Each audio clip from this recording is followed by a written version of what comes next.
Hi வீவோஸ், இன்னைக்கான எபிசோடில் என்ன நடக்கலாம்னு சொல்லிட்டு பார்க்கலாம். வீடியோக்குள்ளே போகிறதுக்கு முன்னாடி நம்ம சேனலில் லைக் அண்ட் சப்ஸ்கிரைப் பண்ணிவிட்டு கொஞ்சம் சப்போர்ட் பண்ணுங்கள். வாங்க இப்போ வீடியோக்குள்ளே போகலாம். எபிசோட் ரொம்பவே இன்ட்ரெஸ்டிங்காக போய்கிட்டு இருக்கு. நம்ம சமுண்டேஸ்வரியை சுற்றுவேன்னு சொல்லிட்டு மருது மிரட்டிட்டு இருக்காங்க. ஆனால் நம்ம கார்த்திக் கரெக்டாக வந்துடுறாரு. அது மட்டும் இல்லாமல் சாமுண்டேஸ்வரி மருது ரெண்டு பேருமே கையில் இருக்கிற கன்னை வச்சு நீ சுரியா நான் சுரியா அப்படின்னு சொல்லிட்டு ரெண்டு பேருக்கும் வாக்குவாதம் நடக்க அதில் டம்மால்னு ஒரு ஷூட்டிங் சவுண்டு கேட்குது. அந்த சவுண்டை கேட்டதுமே ரெண்டு பேரும் அதிர்ச்சியாகி நிற்கிறாங்க. அப்படியே திரும்பி பார்த்தா நம்ம கார்த்தி பக்கத்தில் அதிகாரிங்கெல்லாம் நிற்கிறாங்க. அந்த அதிகாரியில் ஒருத்தவர் தான் மருதை ஷூட் பண்ணியிருக்காரு. மருதும் அந்த இடத்துலயே மயங்கி விழுந்துட்டாங்க. அது மட்டும் இல்லாமல் நம்ம கார்த்திக்கிட்ட அதிகாரி சொல்கிறாங்க, கார்த்தி இந்த ஃப்ராடை இப்படி தான்ப்பா பிடிக்கணும். இப்படியே இவனை விட்டுட்டு இருந்தா கண்டிப்பாக இவனால் நிறைய பெண்களுக்கு ஆபத்து தான் வரும். அதனால தான் நான் இப்படி ஒரு முடிவு எடுத்தேன் அப்படிங்கிற மாதிரி சொல்ல அதுக்கு கார்த்தி சொல்கிறாங்க, நீங்கள் நல்ல முடிவு தான் சரி எடுத்திருக்கீங்க அப்படின்னு சொல்லிட்டு மருதை போஸ்ட்மார்ட்டம் பண்ணுறதுக்காக அங்கேருந்து தூக்கிட்டு போயிடுறாங்க. அது மட்டும் இல்லாமல் நம்ம ரேவதி கார்த்திக்கிட்ட சொல்கிறாங்க, மாமா நீங்கள் மட்டும் இல்லைனா இந்நேரம் என் குடும்பம் என்ன ஆயிருக்கும்னே தெரியாது. இந்நேரம் எங்கள் அம்மாவோட உயிரும் போயிருக்கோம், என்னோட உயிருமே போயிருக்கோம். எங்கள் ரெண்டு பேரோட உயிரை காப்பாற்றினதுக்கு ரொம்பவே நன்றி அப்படிங்கிற மாதிரி நம்ம ரேவதி கார்த்திக்கிட்ட சொல்லிக்கிட்டு இருக்காங்க. இந்த சைடு நம்ம சந்திரகலாவை ஆளே காணா. ஏன்னா அவங்க செம்ம அப்செட்டாகி போய் உட்காந்துட்டாங்க. இந்த மருதுகிட்ட போய் பொறுப்பை ஒப்படைச்சம் பாரு, என்னைய செருப்பாலேயே அடிக்கணும் அப்படின்னு சொல்லிட்டு சந்திரகலா பயங்கர டென்ஷனில் இருக்க.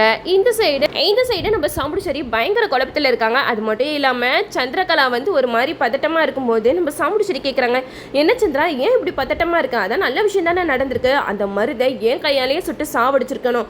ஆனால் அவன் தப்பிச்சுட்டான். எப்படியோ அந்த அதிகாரி வந்து கடைசி நேரத்தில் அவனோட கதையை கச்சிதமாக முடிச்சிட்டாரு அப்படிங்கிற மாதிரி சொல்லி ரொம்ப சந்தோஷப்பட்டு இருக்காங்க. ஆனால் சந்திரகலா முகத்தில் அந்த சந்தோஷமே இல்லை. சந்திரகலா நினைச்சது ஒன்று, இங்கே நடந்தது ஒன்றா இருக்கு. அப்போ தான் நம்ம சாமுண்டேஸ்வரி வந்து கேட்குறாங்க, என்ன சந்திரா அந்த மருந்து செத்துட்டான்னு சொல்கிறேன், நீ என்னன்னா எந்த ஒரு ரியாக்ஷனுமே கொடுக்காம இருக்க அப்படிங்கிற மாதிரி சொல்ல இதை கேட்டு நம்ம சந்திரா சொல்கிறாங்க, ஆமாக்கா எனக்கு சந்தோஷத்தில் என்ன பண்ணுறதுன்னே தெரியல, அதனால தான் நான் அமைதியாக இருக்கேன் அப்படிங்கிற மாதிரி சொல்ல இது கேட்ட மயில்வாங்கனம் வந்து கார்த்திக்கிட்ட சொல்கிறாங்க, பாத்தியாப்பா சின்னத்தை வச்ச வேணா அதுக்கே வரும்னு அது கொஞ்சம் கூட நினச்சி பார்த்துருக்காதுல, கடைசியில் பாவம் அந்த மருந்து அநியாயமாக சுட்டு கொள்ள வேண்டிய நிலைமை வந்துடுச்சு அப்படிங்கிற மாதிரி சொல்ல இதை கேட்ட கார்த்தி சொல்கிறாங்க, கூடவே இருந்துட்டு இப்படி ஒரு காரியத்தை பண்ணுறாங்க, அதை நினைக்கும் போது தான்ப்பா கஷ்டமாக இருக்குது, இவங்களாம் திருந்தவே மாட்டாங்களா அப்படிங்கிற மாதிரி கேட்கும்போது மயில் சொல்கிறாங்க, கூட பிறந்த அக்காவுக்கே துரோகம் பண்ணுற இதெல்லாம் எங்கப்பா திருந்த போகுது அப்படிங்கிற மாதிரி சொல்லிக்கிட்டு இருக்க. இந்த சைடு நம்ம சாமுண்டேஸ்வரி வந்து ரொம்ப சந்தோஷத்தில் இருக்காங்க. அது மட்டும் இல்லாமல் ரேவதி சொல்கிறாங்க, அம்மா இப்போ நம்ம குடும்பம் சந்தோஷமாக இருக்கிறதுக்கு காரணமே கார்த்தி மாமா தாம்மா அப்படிங்கிற மாதிரி சொல்ல இதை கேட்ட சாமுண்டேஸ்வரிக்கு எந்த ஒரு ரியாக்ஷனுமே இல்லை. கார்த்தி என்ன தான் நல்லது செஞ்சாலும் சாமுண்டேஸ்வரி கொஞ்சம் கூட மனசு இறங்கவே மாட்டாங்க. அவங்களோட பழைய பகையை மனசில் வச்சுக்கிட்டு தான் இருக்காங்க. அப்போ சாமுண்டேஸ்வரி சொல்கிறாங்க, இங்கே பார் ரேவதி, அவன் நம்ம குடும்பத்தை காப்பாற்றினா அப்படி பண்ணா இப்படி பண்ணான்னு சொல்லிட்டு நீங்களாம் ரொம்ப சந்தோஷத்தில் இருக்கீங்க. ஆனால் அவன் பண்ண நன்றியை நான் என்றைக்குமே மறக்க மாட்டேன். ஆனால் அது குடும்பம் செஞ்ச துரோகத்தையும் என்னால் இன்னும் மறக்க முடியல அப்படிங்கிற மாதிரி நம்ம சாமுண்டேஸ்வரி சொல்ல இதை கேட்டு சந்திரா வந்து மனசில் நினைக்கிறாங்க, அப்படி வாடி வலிக்க அதான் நான் பார்த்தேன், எங்கடா இவன் உங்களோட உயிரெல்லாம் காப்பாற்றிருக்கானே, எங்கே நீ மனசு இறங்கிறியோன்னு பயந்துட்டேன். நல்ல வேலை இதே பகையோட கடைசி வரைக்கும் ஏறி இதை வச்சு தான் இவனை நான் ஊரை விட்டே துரத்தணும் அப்படிங்கிற மாதிரி சந்திரா மனசில் நினச்சிக்கிட்டு இருக்காங்க. இந்த சைடு யாருமே எதிர்பார்க்காத ஒரு விஷயம் வந்து எபிசோடில் நடக்க போகுது. அதாவது நம்ம ரேவதிக்கு ஏற்கனவே கல்யாணம் ஆயிடுச்சு அப்படிங்கிற விஷயம் தெரிய வரப்போகுது. ஏன்னா நம்ம ரேவதிக்கு ஆப்ரேஷன் பண்ண டாக்டரோட பொண்ணு தனியாக ரோட்டில் நடந்து வந்துக்கிட்டு இருப்பாங்க. அப்போது அந்த பொண்ணுக்கிட்ட 4-5 ரவுடிங்க வம்பு பண்ணுவாங்க. அந்த இடத்துல நம்ம கார்த்தி தான் அந்த பொண்ணு அந்த ரவுடிங்கக்கிட்ட இருந்து காப்பாற்றுறாங்க. அப்போ அந்த பொண்ணு சொல்லுவாங்க, நீங்கள் மட்டும் இல்லைனா இந்நேரம் என்னோட வாழ்க்கை என்ன இருக்குன்னே தெரியல சார், உங்களுக்கு ரொம்ப நன்றி அப்படிங்கிற மாதிரி சொல்ல அப்போ நம்ம கார்த்தி சொல்லுவாங்க, வாங்க நானே உங்களை வீட்டில் போய் ட்ராப் பண்ணிட்டு போயிடுறேன் அப்படின்னு சொல்லிட்டு அந்த டாக்டரோட பொண்ணை வீட்டிலே ட்ராப் பண்ணுவாங்க. அந்த பொண்ணு அவங்க அம்மா ஓடி வந்து கட்டிப்பிடிச்சு அழுவாங்க, என்னாச்சுமா ஏன் இப்படி அழுகிறேன் அப்படிங்கிற மாதிரி கேட்கும்போது அந்த பொண்ணு சொல்லுவா, அம்மா இன்னைக்கு இவர் மட்டும் இல்லைனா இன்னொரு வாழ்க்கை என்ன இருக்குன்னே தெரியல, நான் ரோட்டில் நடந்து வரும்போது 4-5 ரவுடி பசங்க என்கிட்ட வம்பு பண்ணாங்க, நல்ல வேலை இந்த சார் தான் என்னை காப்பாற்றி வீட்டிலே கொண்டு வந்து விட்டாரு அப்படிங்கிற மாதிரி சொல்ல இது கேட்டதுமே அந்த டாக்டருக்கு அதிர்ச்சி ஆகுது. அது மட்டும் இல்லாமல் கார்த்தியை பார்த்து கேட்குறாங்க, நீங்கள் கார்த்தி தானே, ரேவதி எப்படி இருக்காங்க அப்படிங்கிற மாதிரி கேட்கும்போது நம்ம கார்த்தி சொல்கிறாங்க, அவங்க நல்லா தான் இருக்காங்க, உங்கள் பொண்ணை பத்திரமா பார்த்துக்கோங்க அப்படின்னு சொல்லிட்டு நம்ம கார்த்தி அங்கேருந்து எதுவுமே சொல்லாமல் போயிடுறாங்க. அந்த பொண்ணு கேட்குறா, மம்மி உங்களுக்கு ஆல்ரெடி இவரை தெரியுமா அப்படிங்கிற மாதிரி கேட்கும்போது அந்த டாக்டர் சொல்கிறாங்க, இவர் எனக்கு நல்லாவே தெரியும், இவரோட ஒய்ஃப் ரேவதி ஆக்சிடென்ட் ஆகி நம்ம ஹாஸ்பிட்டலில் தான் அட்மிட் ஆகியிருந்தாங்க. ஆனால் அவங்களுக்கு நான் ஒரு ட்ரீட்மெண்ட் பண்ணேன். அவங்க பழசெல்லாம் மறந்துட்டாங்க. அந்த சந்திரகலாவோட சூழ்ச்சினால் நான் அவங்கக்கிட்ட இந்த மாதிரி பழைய ஞாபகம்லாம் வர விடாத அளவுக்கு டேப்லெட்ஸ் எல்லாம் கொடுத்துட்டேன். நான் எவ்வளோ பெரிய தப்பு பண்ணியிருக்கேன் அப்படிங்கிற மாதிரி சொல்ல, அதுக்கு அந்த பொண்ணு சொல்கிறா, அம்மா நீங்கள் பண்ணது ரொம்பவே தப்புமா அப்படிங்கிற மாதிரி சொல்ல, அதுக்கு அந்த டாக்டர் சொல்கிறாங்க, நான் என்னடி செய்வேன், அந்த நேரத்தில் அவங்க என்னை வந்து மிரட்டுறாங்க. அவங்க மிரட்டலுக்கு பயந்து தான் நான் இந்த மாதிரிலாம் பண்ணேன். நான் எவ்வளோ பெரிய தப்பு பண்ணியிருக்கேன். இவர் எவ்வளோ நல்லவராக இருக்காரு. இன்னைக்கு நீ உயிரோட இங்கே நிற்கிறேன்னா அதுக்கு காரணமே அந்த தம்பி தான். அந்த தம்பியோட வாழ்க்கையை நானே இந்த மாதிரி ஆக்கிட்டேனே அப்படிங்கிற மாதிரி சொல்லி ரொம்ப ஃபீல் பண்ணேன். அப்போ அந்த பொண்ணு சொல்கிறாங்க, நீங்கள் ரொம்ப பெரிய தப்பு பண்ணிட்டீங்கம்மா. இப்படிப்பட்ட நல்லவருக்கு நீங்கள் செஞ்சது ரொம்ப பெரிய துரோகம். இந்த துரோகத்தை நானே சரி பண்ணுறேன். ரேவதி கிட்ட போயிட்டு அவங்க கடந்த கால வாழ்க்கையை பற்றி நான் சொல்ல தான் போகிறேன் அப்படிங்கிற மாதிரி சொல்ல, அதுக்கு அந்த டாக்டர் சொல்கிறாங்க, நீ முடிவு எடுத்துட்டேன்னா கண்டிப்பாக இதில் பின்வாங்க மாட்டேன்னு எனக்கு நல்லாவே தெரியும். உன்னோட வேலையை நீ பாரு அப்படிங்கிற மாதிரி சொல்லிடுறாங்க. அந்த பொண்ணு ரேவதியை தேடி போகிறாங்க.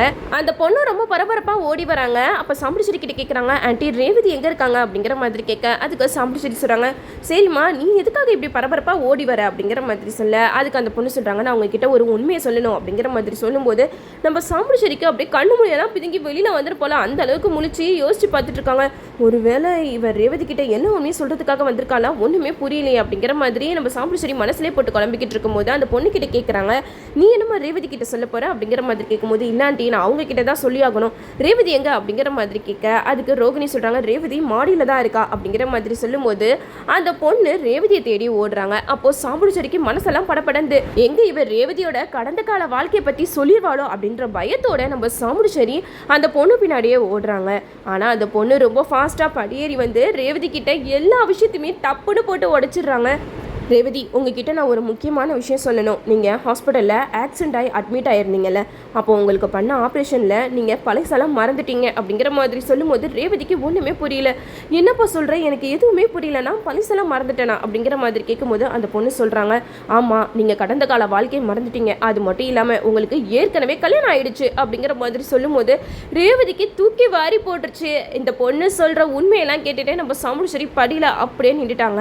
நம்ம ரேவதி சொல்கிறாங்க, என்ன சொல்கிறீங்க, நீங்கள் உண்மையதான் சொல்கிறீங்களா, எனக்கு ஏற்கனவே கல்யாணம் ஆகிடுச்சா, அப்போ என்னோட புருஷன் யார் அப்படிங்கிற மாதிரி அந்த பொண்ணுக்கிட்ட நம்ம ரேவதி ரொம்ப பதட்டமாக கேட்குறாங்க. அப்போ அந்த பொண்ணு ரேவதியை பார்த்து சொல்கிறாங்க, ரேவதி உங்களோட புருஷன் வேறு யாரும் இல்லை, கார்த்திக் தான் அப்படிங்கிற மாதிரி சொல்லும்போது நம்ம ரேவதிக்கு கண்ணெல்லாம் கலங்கி போயிடுச்சு. என்ன சொல்கிறீங்க, என்னோட புருஷன் கார்த்திகா அப்படிங்கிற மாதிரி நம்ம ரேவதி ரொம்ப அதிர்ச்சி அடைகிறாங்க.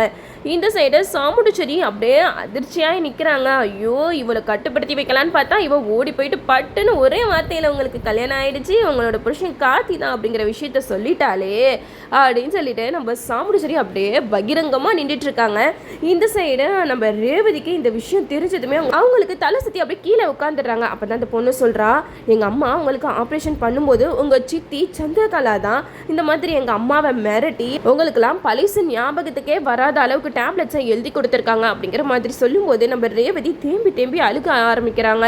அதனால தான் எனக்கு அவசரமாக கல்யாணத்தெல்லாம் ஏற்பாடு பண்ணாங்களா அப்படின்னு சொல்லிட்டு ஒரு விஷயத்தையுமே நம்ம ரேவதி நினச்சி பார்த்து அழுதுகிட்டு இருக்க. அப்போ தான் நம்ம ரேவதி கோபத்தோட சாமுடிச்சேரி கிட்ட போகிறாங்க. அம்மா எனக்கு நீங்கள் எவ்வளோ பெரிய துரோகம் பண்ணியிருக்கீங்க அப்படின்னு சொல்லிட்டு நம்ம ரேவதி சாமுடிச்சேரி கிட்ட பயங்கரமாக அழுது கேட்குறாங்க. அப்போ சாமுடிச்சேரி சொல்கிறாங்க, ரேவதி நான் ஒன்றும் உனக்கு துரோகம் செய்யலை, நான் உனக்கு நல்லது தான் செஞ்சேன் அப்படிங்கிற மாதிரி சொல்ல. அப்போ ரேவதி எல்லா விஷயத்தையுமே சொல்லி காட்டுறாங்க. என்னம்மா நீங்கள் எனக்கு நல்லது செஞ்சீங்களா, அப்படி ஒரு அயோக்கியனை எனக்கு கல்யாணம் பண்ணி வைக்க நினச்சிங்களே, கடைசி நேரத்தில் என்னோட புருஷன் கார்த்தி தான் வந்து என்னையை காப்பாற்றினாரு அப்படிங்கிற மாதிரி சொல்லும்போது சாமுடிச்சேரி அப்படியே அதிர்ச்சி அடைகிறாங்க.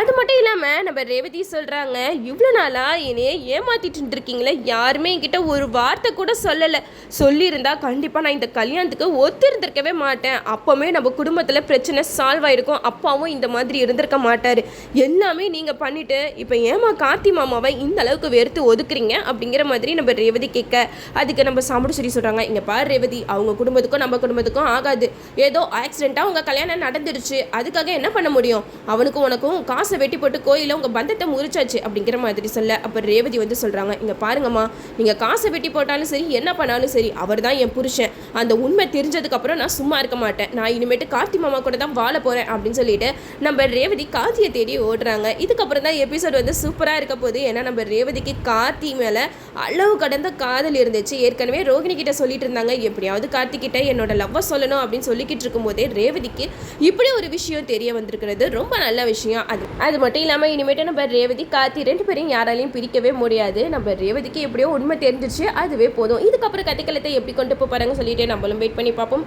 ஓகே வியூவர்ஸ், என்னோட ரிவ்யூ பிடிச்சிருந்தா லைக் பண்ணுங்கள், மறக்காமல் நம்ம சேனலை சப்ஸ்கிரைப் பண்ணிடுங்க.